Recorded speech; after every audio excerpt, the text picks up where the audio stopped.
What's up, guys? Crypto Wolf here. How you guys doing? In this particular video, I'm going to be showing you how to use TradingView Crypto Scanner. A lot of people use paid crypto scanner and they don't know they could do it for free. So all you have to do is you get to TradingView, you open a crypto pair like BTC USD, then you click on this crypto pairs screener.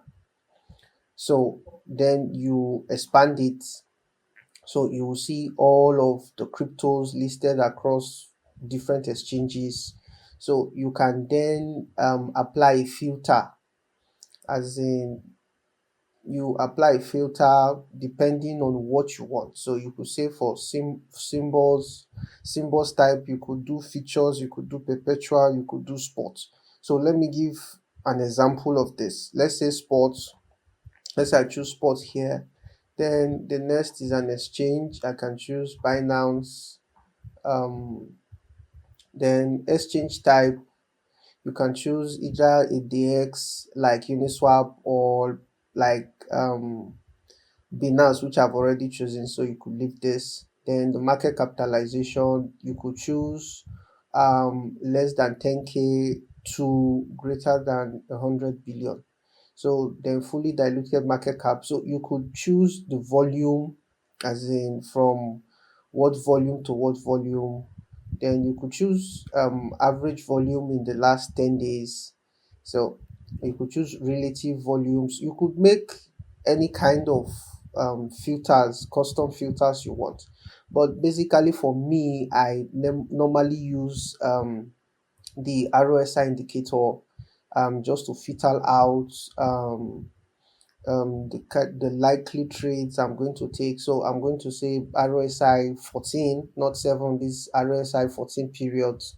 So we're going to say below let's say 25. So I'm going to use an RSI of below 25. You could also use the average directional index.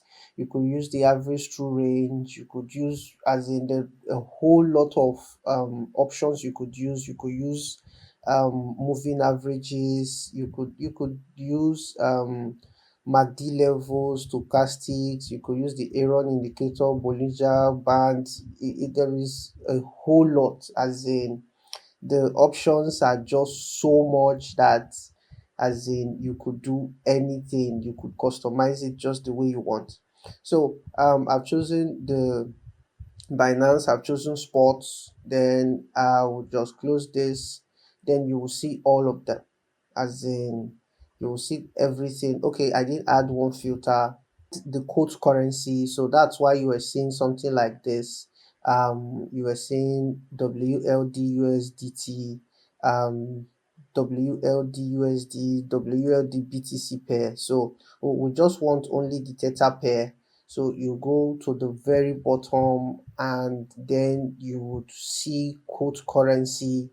Then from any, just change this to USDT, which is theta. Then you close this. So you see, so these are the only crypto pairs that have an RSI. I think, what did we use? RSI, okay, below 25. So this would definitely help streamline your analysis. So you could use any other pair you want. It may not be RSI. You could use the MACD depending on your strategy. So, as in, so for these are the three crypto pairs that I could get for an RSI of below 25. So you could click on this and the chart opens. So you minimize this and the chart opens. So you could then do your analysis, as in I'll create another video talking about how to do technical analysis for crypto pairs. So that's all you need, as in you can customize it as much as you like or as much as you want. So I'll see you in the next video.